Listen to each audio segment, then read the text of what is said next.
about 10 years ago, I started getting training in holistic medicine, and the primary area of graduate medical education it has been through the Institute for Functional Medicine. People might be familiar with Dr. Mark Hyman. He's written, I don't know how many New York Times bestsellers, but he was instrumental in starting that institution, which with a bunch of academic researchers and clinicians. Also, I have certification in Dr. Bredesen's protocol, and Dr. Bredesen is an MD, PhD that has published, in scientific peer-reviewed journals, in addition to writing a bestseller called The End of Alzheimer's. And his is a pretty comprehensive protocol as well. And then there is the Walsh Research Institute. William Walsh talks about the power of nutrient treatment or therapy, and its super therapeutic doses of certain vitamins and minerals that help with mental health symptoms. And also there's a new organization called ICI, International Society for Environmentally Acquired Illnesses. And in the short way to say it, it's all mold and mold toxins. But that is another area that we as clinicians and physicians have been seeing more and more of a lot lately. And that's a picture of Terry Walls. If anybody is familiar with her, I met her at a conference that I was at. Actually, it was in Functional Medicine Roundtable. Yeah, right? It was kind of neat. She's a really neat person. She, if anybody is familiar with her, she, because Nancy talks about diet, she is a woman, internal medicine physician who is a professor at the University of Iowa.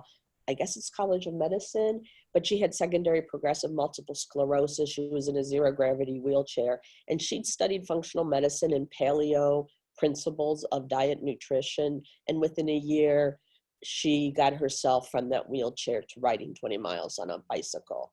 So she's a pretty inspiring person and incredibly knowledgeable. And if somebody can get themselves from a wheelchair to riding a bicycle for 20 miles, they got something pretty powerful.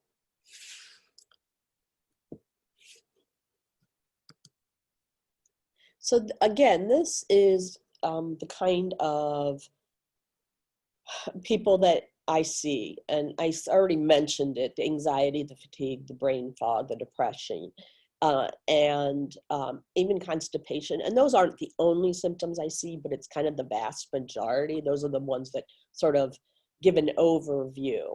And the people that I end up helping the most with are people that are searchers. They continue to search until they find answers to what is going wrong with them. And that's part of why I'm giving all this information, because I want people to understand how many variety of causes there are, and that the purpose of finding out is so you can get better. And I've seen people get better time and time again. And then there's a lot of people that keep researching, but they never seem to find an answer, because usually people know when they find an answer for them. They're like, this feels right. I'm in some ways very intuitive, and if it's just, it can be a very powerful, like this, what they're saying resonates with me. I'm not exactly sure why, but it does. So I kind of separate people into searchers and researchers at times. And so again, these are kind of the things that people are feeling. And I know that people can get really discouraged and not very hopeful, especially if you've been. So I applaud everybody who is watching this, because you are searching and you're looking and you want to find an answer, which I think is great. And I don't want you to give up. And I want to be a voice in your ear that says, there is a reason, there is a reason, there is a reason. And you know, a lot of times people say, well, if this is such a obvious thing, why more people know about it. And it is really unfortunate. I am one of a handful of psychiatrists that are actually functionally medicine trained from the Institute for Functional Medicine. So it's a little bit different. I'm guessing around 20 in the US. It is a new field, but it does exist, and the field is very vocal. And I think really the big push comes from clients and unfortunately people that suffer with it and their families, because they don't give up. And that was the family of the young man today, because they didn't give up. They said to me today, they don't know where things would have been if they didn't find me and find out what's going on. Because, he ended up in the hospital one time and he was having pretty intense suicidal thoughts. And we had another young woman who was hospitalized several times, and she just had this intense suicidal thoughts that was related to some nutritional deficiencies and her diet of gluten and dairy. And it was pretty profound. It was profound to see. So people think it can't be, but I've seen it again and again and again. And like most alternative healthcare, I do work outside of insurance, but most people find our fees very reasonable and affordable. And the reason I work outside of insurance is I didn't even realize how much the insurance companies dictate what I can do and what I don't do and the way I think about things. So the best thing I ever did was start to get education at Institute for Functional Medicine. And take that one piece away, because there's so much we can do. And I want people to keep searching, because a lot of times the conventional system, because of insurance, they're looking for the bottom line. Unfortunately, they're not looking for your best health. And they're really about disease management. And I'm sure a lot of people already know that. And I've seen people like the young woman who I saw on her first semester break, who's doing amazing in college. She wakes up feeling good in her own body and her own skin. She has a much more optimistic mindset, and she's able to think clearly. And she does have energy and motivation. And the anxiety she does have, which we all have, a little bit of anxiety is good. Too much is paralyzing. But it's wonderful that she is able to have the anxiety in proportion, because she was missing 2 weeks of high school at a time because of the level of anxiety, because of her nutrient deficiencies and her diet. And she was in the hospital and she was taking psychiatric medicines and it didn't do anything. So these are the common things that you can feel. And again, this is just a reiteration that I want people, I'm not trying to hit home this point. It is relatively easy to identify the underlying causes. Forward a little bit. There you go. You're a little bit off. There we go. We're more in center now. Okay, good. And that you can live the life you were meant to live, and you can optimize and leverage your lifestyle factors. So we're going to talk a little bit about what makes up mental wellness, especially in comparison to mental illness, and why I believe so many people are suffering with emotional symptoms, and how could we address mental wellness and get more improvement than we are.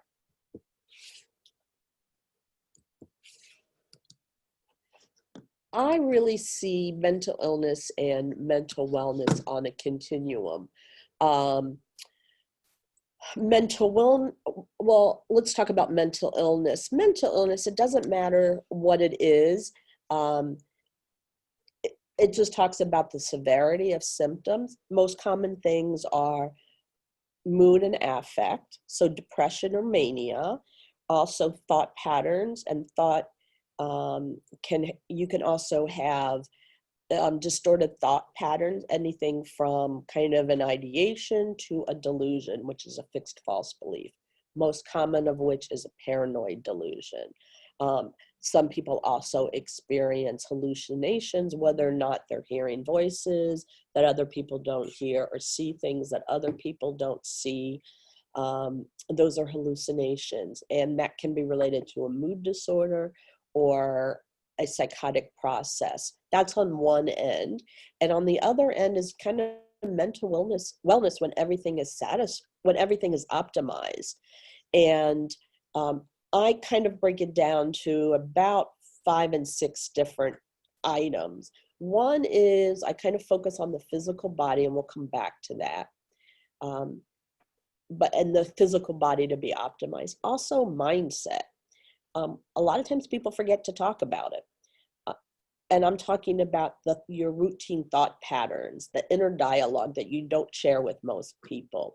A lot of people have when they're depressed, have ruminative thoughts where they just keep repeating negative thoughts over and over. Some people, they're in a relatively good place mood-wise, but their thought patterns are self-defeating, very negative, what we used to call in the old days harsh superego.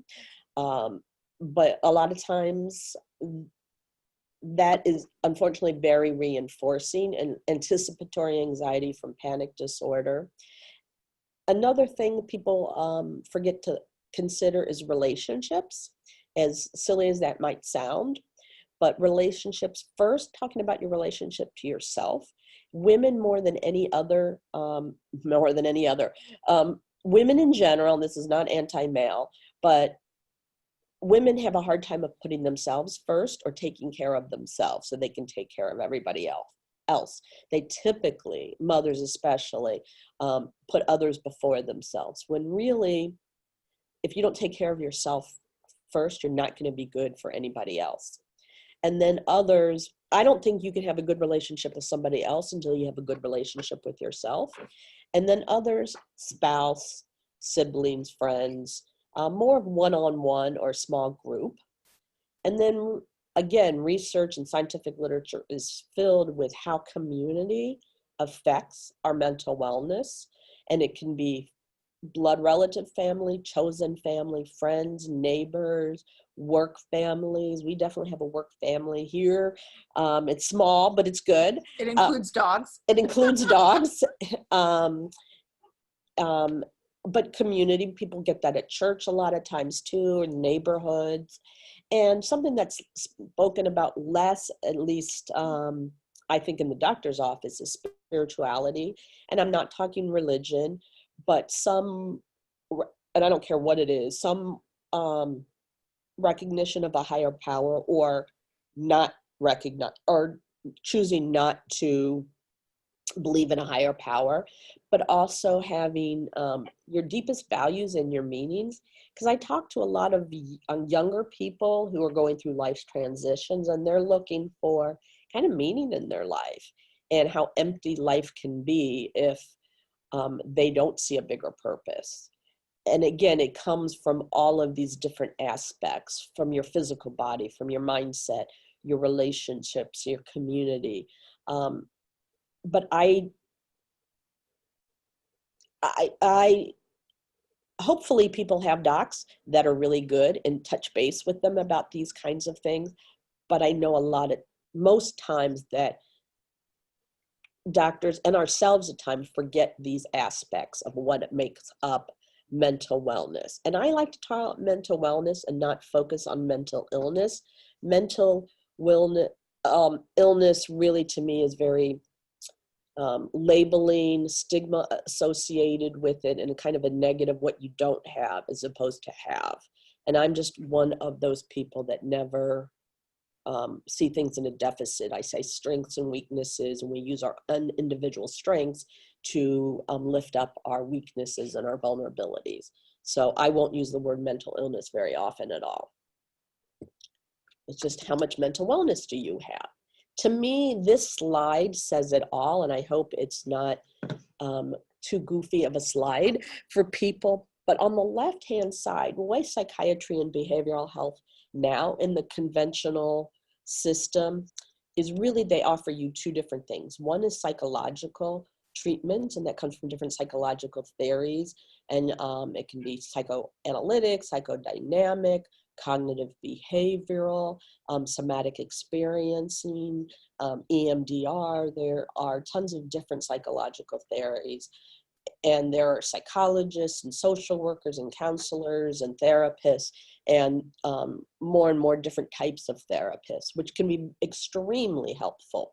And then the other side of what the conventional system recognizes is the purely, I call it purely biological, which is the monoamine hypothesis, which where neurotransmitters, basically the balance of those or how much you have or don't have of that determines depression and anxiety. And that's where all the medications have come from. I think first it was the antipsychotic medicines, and then it was lithium. I could have the order a little bit mixed up. And then in the late 1980s and early 1990s, the SSRIs, or the selective serotonin reuptake inhibitors, came out. And that was, I started residency in 1990, and I really have not seen much change in psychiatric treatment since then, which is, there's some more psychological theories, but from a biological standpoint, I really haven't seen much difference. They're coming up with different medications at times. Where I know the medical research is at, and where I approach things, and Institute for Functional Medicine trained docs are approaching things from, it's this is a mouthful, psychoneuroendocrine immunology. And it's all of these systems working together. A lot of people understand that depression is an inflammation illness. So it has to do with your immune system, your endocrine system, so your cortisol, your testosterone, your estrogen, your insulin, your cortisol, they all interact with each other. And your nervous system, both the central nervous system, which is basically your brain and spinal cord, and your peripheral nervous system. So when somebody has gastrointestinal issues that we most associate with when you're really, really anxious, you can get diarrhea or constipation, and that is your enteric or gastrointestinal nervous system. Everything's interconnected. The research is there. The biomarkers are there.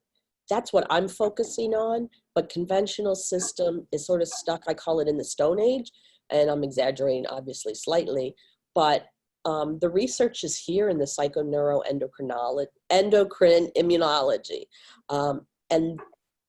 And this is taking into consideration also toxins that are so much more prevalent in our environment these days. Toxin and infections. This is kind of how I begin to assess where your psychoneuroendocrine immunology place, where you're at. We'll use biomarkers. We'll look for inflammation. We'll look at hormones. We'll look at nutritional deficiencies and possibly toxicities, because nutrients, vitamins, minerals, proteins, carbohydrates, fats, those are all needed to make everything else in the body and all the different chemical reactions. Kathy and I were talking last week about magnesium, and it's associated with at least no less than 300 enzymatic reactions in the body. So if you're low on magnesium, it can have a pretty profound effect. So on the left are ways I classify different labs and assessments, and on the right are lifestyle factors that we have some influence over. And again, I wish I could make an interconnecting web of, inflammation affects your mindset, affects your diet and nutrition, your exercise, your sleep, relationships, community, and spirituality, and vice versa.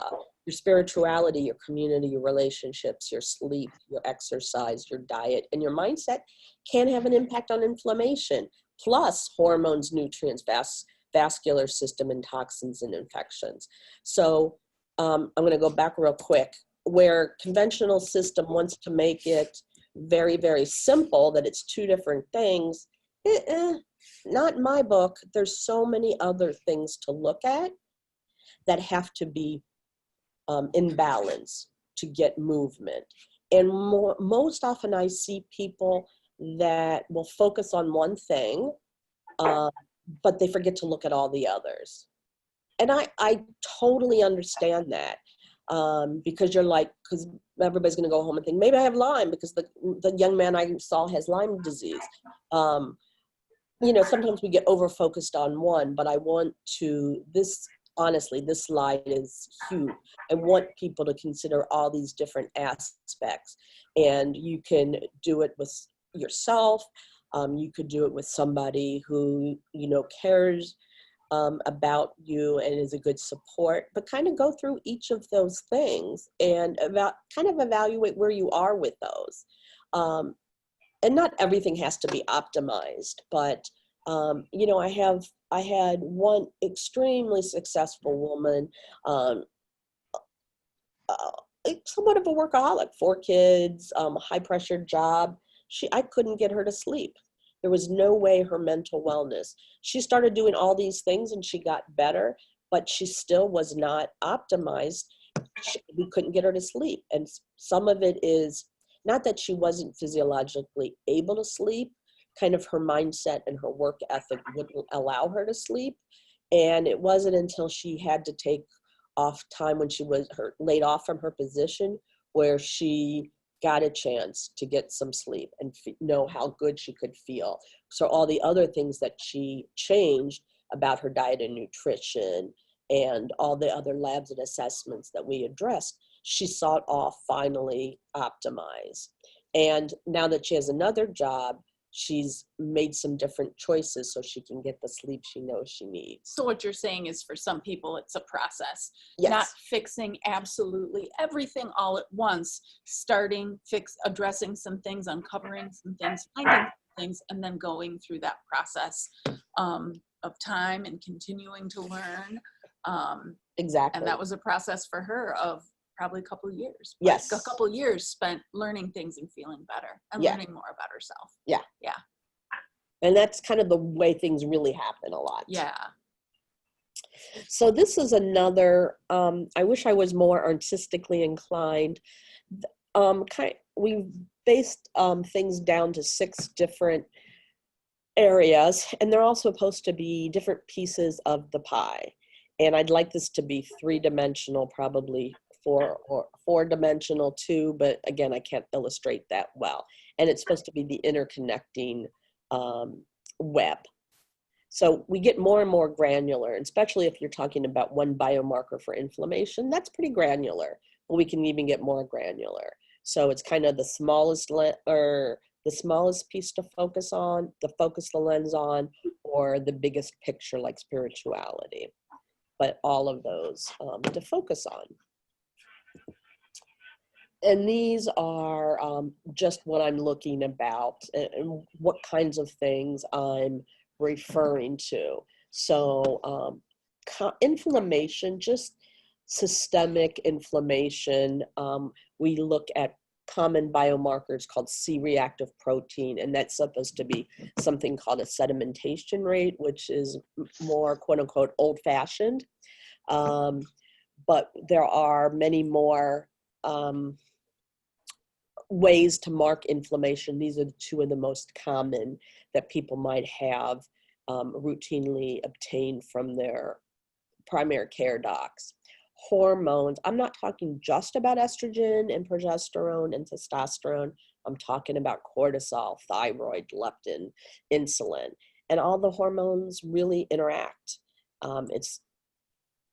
And your level, for example, your level of insulin resistance or prediabetes or diabetes type 2 is, you know, again, on a continuum, but those changes in your insulin level reflect changes in your glucose levels, which directly affects your mood and your energy and motivation.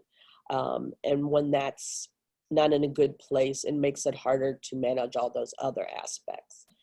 Nutrients, it's probably in conventional medicine really under examined.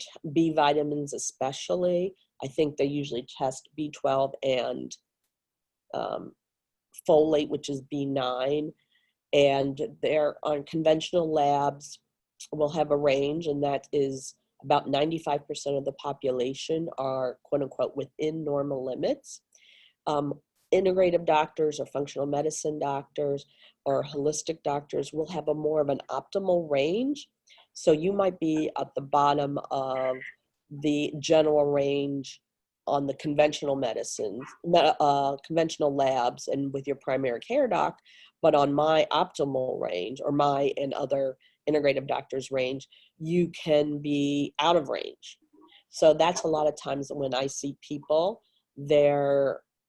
all their tests are supposedly normal, but it's kind of, I call it like everything in their mother is going to be acceptable. You have to be so far out of the range before they're going to look at it. Functional medicine doctors, integrative doctors, we're looking at things over the continuum, over the range. Are you at the topmost, or are you at the bottommost, or are you really solidly in the middle? It can make a profound difference. Vascular system, most people are thinking, usually think about the heart and how the heart pumps, but I'm all about the brain and the brain needing oxygen and not wanting the vascular system to be clogged, listen to that scientific terms, clogged with plaque buildup, and what would make that plaque build up, and also the number of red blood cells and the size of your red blood cells and your white blood cells, which fights infection, and how many of those you have and the different kinds you have. And there is a lot to look at. And again, I'm not trying to talk down about the conventional system, but rarely do I think somebody's cholesterol is too high. I'm more concerned with it being too low. And conventional system is so aggressive in putting people on statin medications and lowering their cholesterol that our brain is 60% fat. And when you lower that much, the cholesterol that much, you are going to start to have brain problems. So, and again, it has to be in context to the rest of the person. I don't want buildup in the arteries of the brain, because then there's parts of the brain that doesn't get any oxygen, and obviously things can't survive if you don't have oxygen. And then this is the part that is another reason, besides not looking deep enough, conventional medicine, is the toxins and infections are looked at much too little. And there, unfortunately, are more and more toxins and infections that I see. Most typically are the heavy metals, and that can include mercury and arsenic and cadmium and lead. And then also, that's a good question. And I see a question. I'm all over the place. Optimal cholesterol levels. Well, again, everything is in context. The overall mortality, people that had 200 to 250 total cholesterol had the lowest all cause for mortality than people. So I'm looking for around 200. I also look at particle size and particle numbers, and LDL is the lousy one and HDL is the happy one or the good one. And they're not so straightforward. And again, it's in context, but I'm not worried if somebody's level is 200. I'm more concerned if somebody's level is 200 and they have a lot of high C-reactive protein, their insulin resistance, and their particle numbers, is over 2,000. And that's a lot of people that are that high. But younger people and older, or anybody who's on a statin, their cholesterol can get too low. And I don't like total cholesterol be lower than 150, because then you don't have enough fat for your brain. Mhm. So it's, you know, and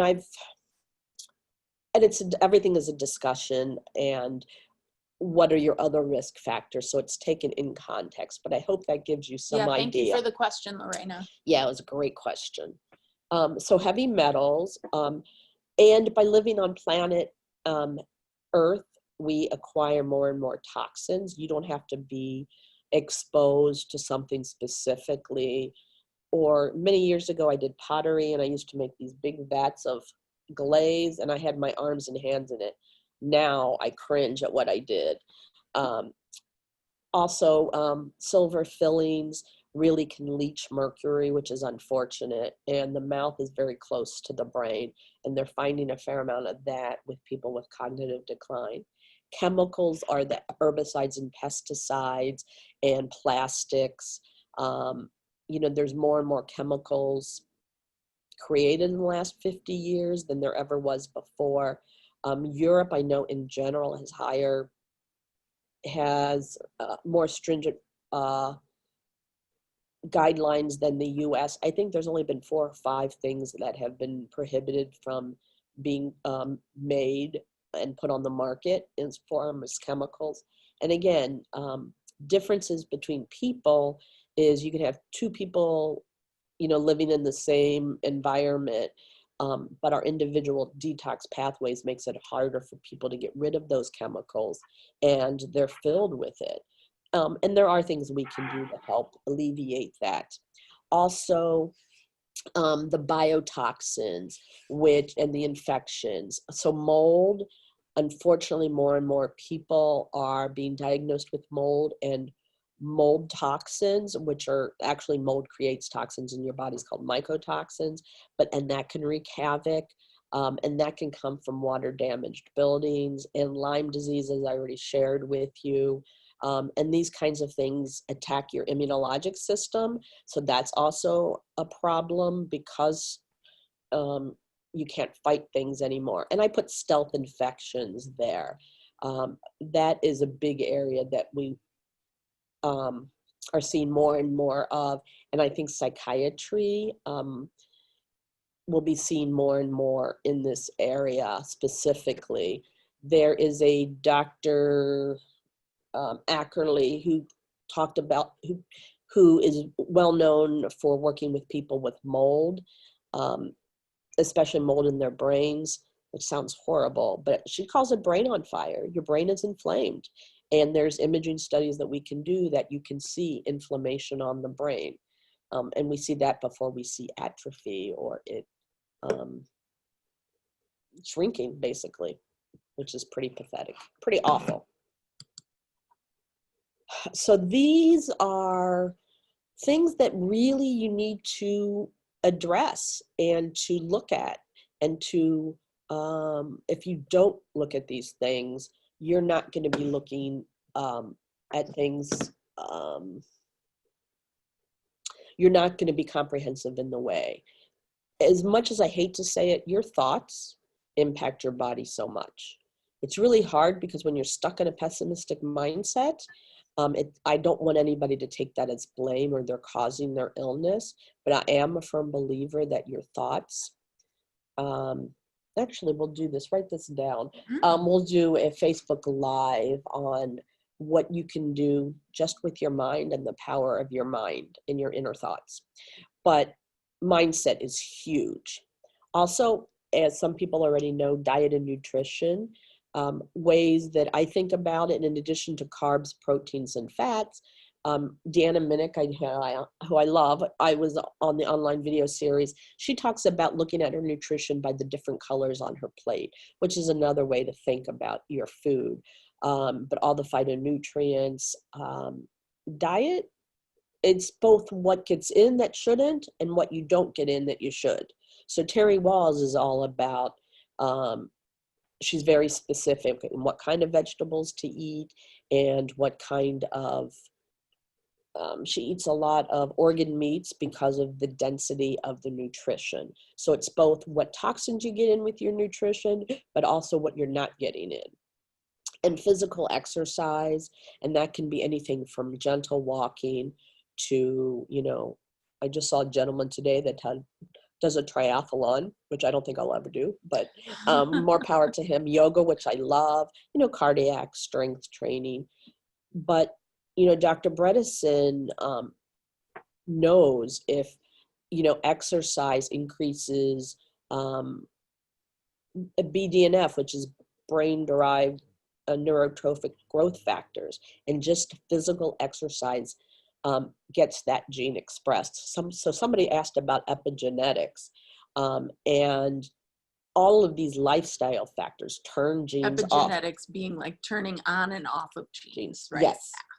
And these things that we say lifestyle factors, people go, oh, of course you're supposed to eat well. No, those turn genes off and on. And how exercise can increase the amount of BDNF in your brain.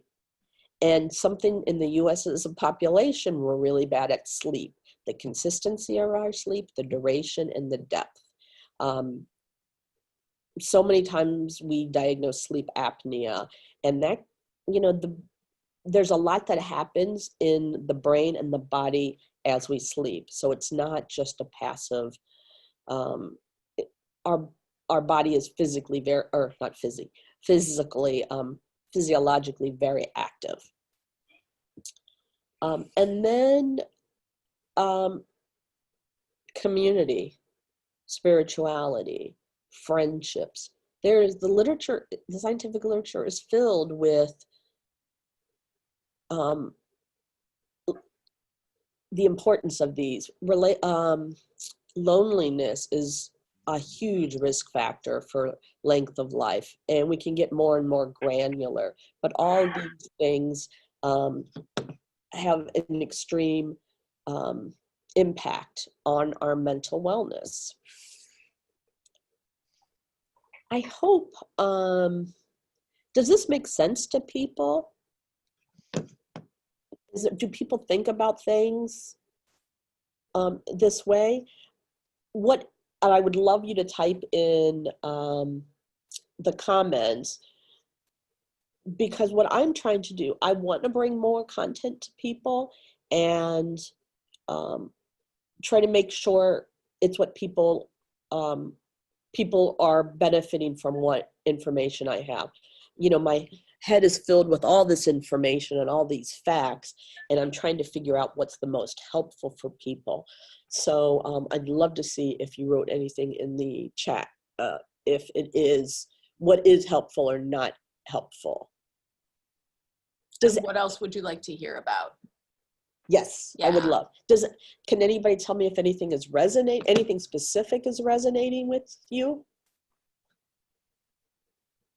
Okay, thanks, Angie. Thank you. Oops. Oh, Steph loved thank you. I'll talk in a couple minutes, Diane will address that. Barbara's happy we addressed the Lyme, or you addressed the Lyme. Right. I sat here and listened to you address the Lyme. Yeah, Lyme is tough. There's a lot. Yeah, what to watch for. And that's also, and I'll share with you, yeah, I feel like I have to do this webinar because I want people, this is how I approach everybody who I see and talk with. I don't go just to Lyme or just to the stealth infections.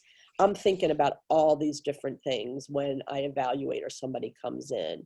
If that's where it leads to, of course, but I don't want to, we can't skip this huge piece.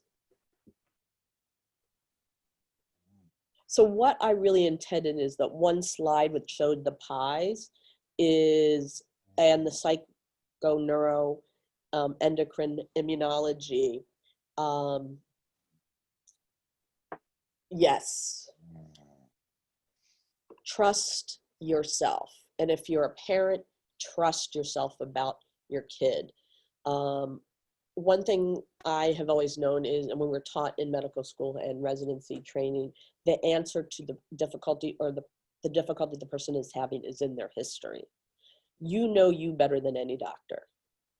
You know your kid better than any doctor. A good doctor will listen to what you are saying And you might not know how to articulate it, but that's our job to figure out,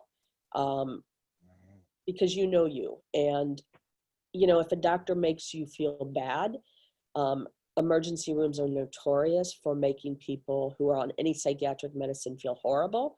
And I think it's a shame and a crime. Medicines aren't good or bad. They just are. If you need medicine, fine. If you don't, fine. It's just a tool. The medicines are bad if they cause side effects or they don't get you to where you want to go. So I really believe most people can kind of take themselves through that pie chart and kind of evaluate where they're at and kind of strategize what they need to, Susan, great. There's not that many functional medicine psychiatrists too. So I'm always interested in hearing who they are, because I want to know what they know, and we want to share knowledge, because that will be helpful for everybody, because there's not enough of us and too many people that are suffering. But you can take those pie charts and we can make that available too, the pie charts. You know, and go sit down with somebody who cares about you and kind of evaluate yourself and then strategize how to improve that. And I'm not about an all or nothing. I'm about a little step at a time. You know, I used to be great at yoga. I'm out of the yoga habit. I got to get back in, but I feel so much better. And I got back to my pottery, just throwing on the wheel, but that is so huge. And I'll stay after I finish this. I'll stay as long as we need to, because I just want to finish a couple more things. So people, if they don't want to stay, they don't have to. So really what I'm offering is, and it's a two-way street, but I'd really like to talk to anybody who is willing to talk with me. You know, I'm going to put 30 minutes aside. It's not a huge amount, but it's a significant amount. And I would love to talk about where you are on your mental wellness journey and what you found or not found. And really, I'm sorry, I'm getting distracted by the chat, but Kathy will look at it, not me. So there really isn't a catch. It's just, can we go over that and dialoguing with somebody, and you know, and I can share my, you know, my years of experience. I've been doing this a really long time. And at the end of that, or during that, if you want to work with me, we can talk about what that would look like. But it really depends on where you are, where you've been, and kind of where you want to go, and if I think I can help you or not. Because I'm not here to sell anybody anything. I've been doing this way too long, and I want people to get better. Like the young man I sent to a colleague of mine who's an expert in Lyme and has easily been doing it for 10 to 12 years, he's going to get a lot further than he would with me. So, you know, I wasn't going to try to manage him if I didn't think I could help him. And that's what, and it helps me because I get an opportunity to talk to people and see where you're at and what is helpful. And the only way I can do that is like to get on the phone with you. And again, my only limit is I'm closing the door on that, so to speak, this Saturday at midnight. But here's the link to my calendar, and you can book yourself for a 30-minute appointment. And can you type it into the chat? It's the same thing. It's just calendly.com and then my name, Lori Goldman, MD. And you can schedule yourself. I'm doing them on Tuesdays and Fridays, but you can find something mutually not beneficial, mutually convenient time. But I'd love to talk with people. You know, just as I enjoy talking to the people on the video series, I had a grand time. I'd love to talk to people about where they've been, what they're doing, and what might be helpful to you. And the only way I can do that is if we get on the phone together. I am planning to do another video series, probably in end of April, beginning of May. So if you have anybody that you would especially like to see, please let me know. I love like feedback about what would be helpful, what information. So Steph, when you talk about the magnesium email, I'm glad that was really helpful, and that gives me a more of an idea. So anything that might be helpful. Any other questions? I'll stay on the line. Yeah, we've got some questions coming through. Okay. So whenever you're ready, Dr. Goldman, we can. I'm going to let Kathy ask because I get All distracted too much. Sorry. Right. So thank you. So this yes. is sort of the formal part is over, but I'll stay as long as people want to talk. All right. Once you get me talking, I won't shut up. So thank you very much. I really, really appreciate it. And you can, in addition to the webinar, and we'll figure out by the next webinar how to do the hands and things. So Kathy and I are older, and it's a process. It's a process too. We're doing pretty good. So I appreciate appreciate your patience with that, but we'll get the hands down. And then that we can also unmute. And I've been on the other end of these webinars where we can see your face if you want. That's not something you have to do. So thank you. Thank you. Bye, whoever has to go. And now we can stay for some questions. Okay. I saw a question on here asking about what kind of success you've had with the Walsh protocol. It all depends. Walsh can be really good if that's where it lies for you. Walsh, sometimes I like Dr. Walsh. He's amazing. He's one of your interviews. Yeah, and I've been to his training because he's in Chicago 2 times, plug it again. He's a treasure trove of information. I think it really depends what's going on with the person. So some I've been more successful than others. It goes back and forth. It really just is so individual. And it's typically not the only thing that you look at. You kind of start with, you know, a core group of tests that you do or things that you look at, including many of the things that Walsh recommends that you look at, but there are other things as well. Exactly. So usually I've found that by working for you, the answer is usually it's not just one thing. Just like whoever had the question about cholesterol, what's the optimal range? Dr. Goldman said, well, there's an optimal range, but we also want to look at all of these other things. So it's putting a number of things in context, but Walsh is applicable. You just haven't found it to be the whole story for everybody. Right. Yeah. And then there was another point here that I thought was really nice. Someone saying maybe they're feeling so fatigued because they're lacking the community. And that's a big connection that you made. I mean, in the beginning, you had picture of Dr. Mark Hyman, and he speaks so much about the importance of community, spirituality, and how it's helped him as well. Yeah, because you talked about the Daniel plan.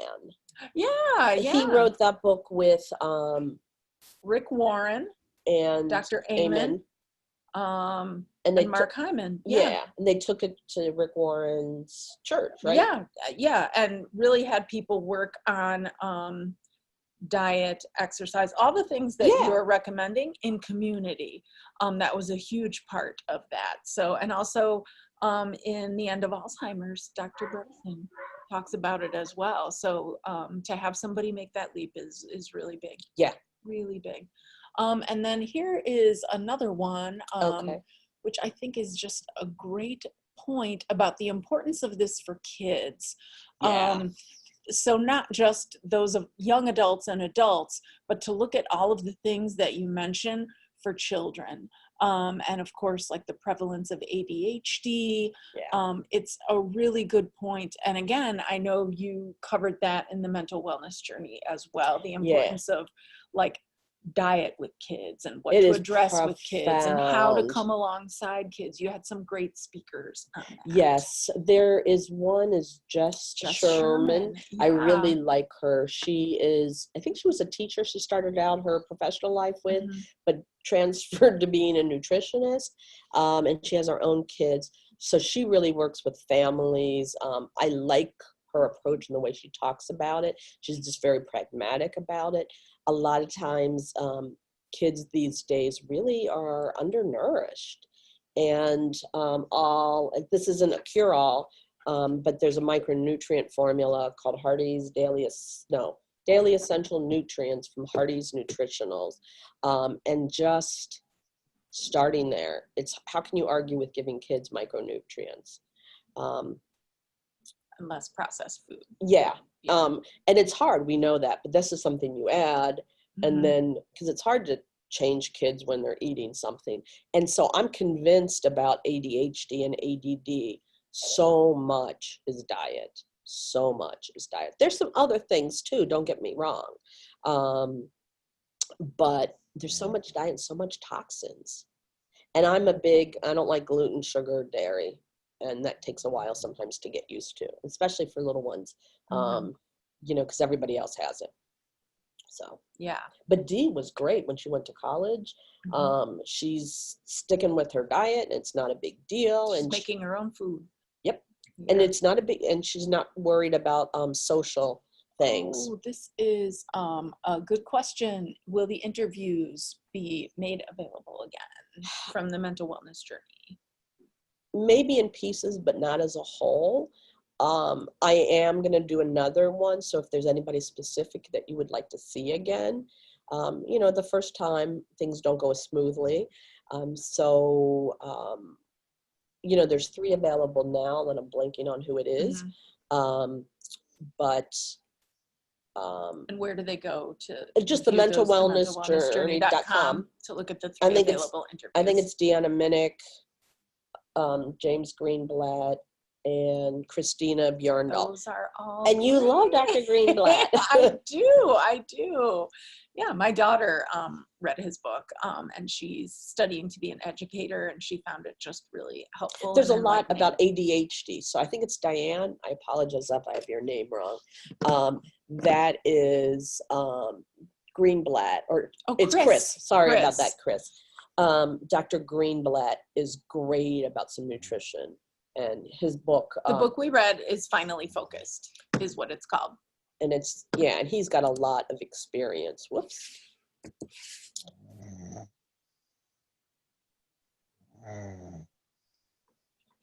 Click on it. No, yeah. Something. Oh, there we go. Pandas. Susan, good question. Basically, I see the majority of adults as having some form of PANS. That's the brain on fire. I'm a general adult. I really don't see kids. I know I don't have the education and training because kids are not just little adults. I know have you been on, I think there's something about the Pandas Network online. Otherwise, if you email the office, we'll find that link for you. Yep. I don't have it off the top of my head, but there's doctors around. And some will use, I don't know how much you're familiar with it or not, some use IV immunoglobulins, and some use more botanical or herbal preparations. So there's a lot of little different ways to go about things. And let me know where you're at too, because we had Dr. She's hyphenated last name, Kapana Hodge. She really knows what she's doing about PANS and PANDAS. So 22, yep. All the adults are really PANS. They just, the medical establishment hasn't caught up yet with what scientists and alternative doctors already know. So great. Again, share anything that you find is helpful, anything that you would find helpful in the future. I'd love to know. So great. Any other questions?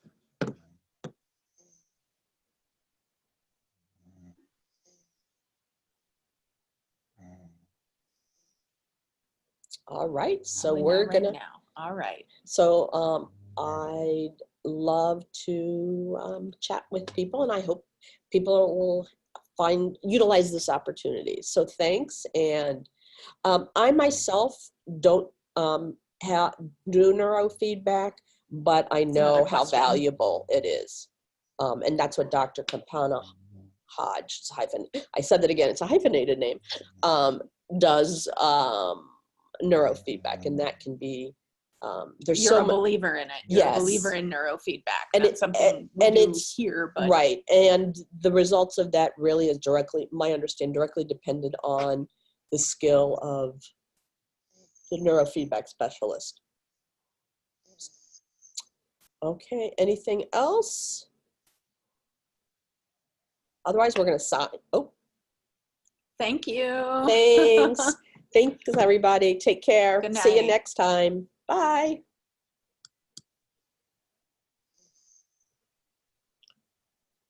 It's all right. Send it to Yeah. the webinar. Joined late. Okay. It's not recording anymore, is it? It still says that it is. Yeah.